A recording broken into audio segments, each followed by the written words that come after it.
Party ప్రయాణం. So ఇప్పుడు అమరావతిలో పెట్టబోతున్న మీ సభ కేవలం 1000 ఎకరాలు సాధించడం, రిజర్వేషన్ సాధించడం కోసం మాత్రమేనా? మీ పొలిటికల్ యాక్టివిటీ, పొలిటికల్ ఎజెండాని కూడా అక్కడ ఏమైనా కార్యాచరణ ప్రకటిస్తారా? ఇక్కడ స్పష్టంగా బీసీలకు సంబంధించిన అజెండాను ప్రకటించడం జరిగింది. అందులో ముఖ్యంగా ఒకటి, బీసీలకు రక్షణ చట్టాన్ని వెంటనే అమలు చేయాలనే అంశం. ఇది నేను చెప్తున్నది కాదు. గతంలో జగన్మోహన్ రెడ్డి గారి ప్రభుత్వ హయాంలో చంద్రబాబు నాయుడు గారు వాళ్ళ పుత్రరత్నం నారా లోకేష్ గారు పాదయాత్ర చేస్తూ తెలుగుదేశం పార్టీ ఇచ్చిన ఎజెండా ఏదైతే మేనిఫెస్టో ఉందో అందులో స్పష్టంగా తెలియజేశారు. బీసీలపైన దాడులు జరుగుతున్నాయి, హత్యలు జరుగుతున్నాయి, బీసీలకు అన్యాయం జరుగుతుంది కాబట్టి మేము అధికారంలోకి వస్తే 100 రోజుల్లో బీసీలకు రక్షణ చట్టం తీసుకొని వస్తామని చెప్పి ప్రకటించిన తెలుగుదేశం పార్టీ, చంద్రబాబు నాయుడు గారు, నారా లోకేష్ గారు అధికారంలోకి వచ్చిన 18 నెలల కాలంలో కనీసం ఆ దిశగా ప్రయత్నం చెయ్యకపోగా కనీసం ఎక్కడ ప్రస్తావన కూడా తీసుకురాలేదు. ఈ 18 నెలల కాలంలో రాష్ట్రంలో అనేక బీసీలపైన, బీసీ నాయకులపైన దాడులు జరిగాయి. అందులో తెలుగుదేశం పార్టీకి సంబంధించిన బీసీ నాయకులు హత్య గావించబడ్డారు.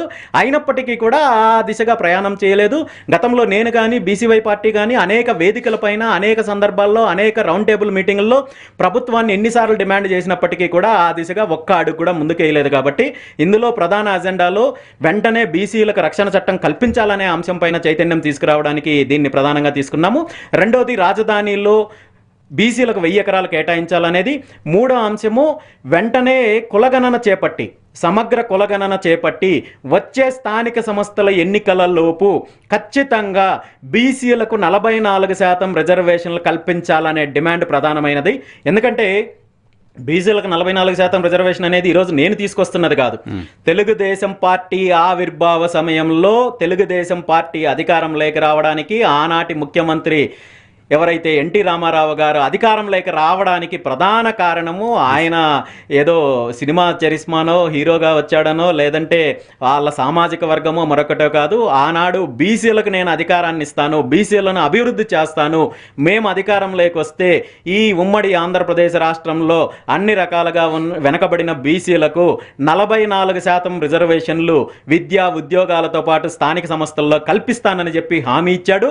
ఆనాడు ముఖ్యమంత్రిగా ఉన్న ఎన్టీ రామారావు గారు మురళీధరన్ కమిషన్ ఏర్పాటు చేసి ఆ దిశగా దానిపైన స్టడీ చేసి 44% రిజర్వేషన్లు ఇస్తామని చెప్పి ఆనాటి నుండి ఈనాటి వరకు సుమారు 22 సంవత్సరాల పాటు అధికారాన్ని అనుభవించిన తెలుగుదేశం పార్టీ, ఎన్టీ రామారావు గారు అధికారం కావచ్చు, ఆ తర్వాత నారా చంద్రబాబు నాయుడు గారు కావచ్చు, ఈ రోజు వరకు ఆ దిశగా ఒక్క అడుగు కూడా ముందుకు వేయకుండా బీసీలను వంచిన పార్టీ ఏదైనా ఉంది అంటే తెలుగుదేశం పార్టీ. సో ఇప్పటికైనా అమలు చేయాల్సిన బాధ్యత, ఆ దిశగా ముందుకెళ్లాల్సిన బాధ్యత ప్రభుత్వానికి ఉంది, ముఖ్యమంత్రి చంద్రబాబు నాయుడు గారికి ఉంది. కాబట్టి ఆ డిమాండ్ని కూడా ప్రధానంగా ఈ బీసీ సింహగర్జనలో తీసుకెళ్తున్నాము. భవిష్యత్తులో బీసీలలో ఈ అన్ని అంశాలపైన చైతన్యం తీసుకొని వచ్చి ఈ డిమాండ్లు సాధించేంత వరకు బీసీవై పార్టీ పోరాటం చేస్తుంది.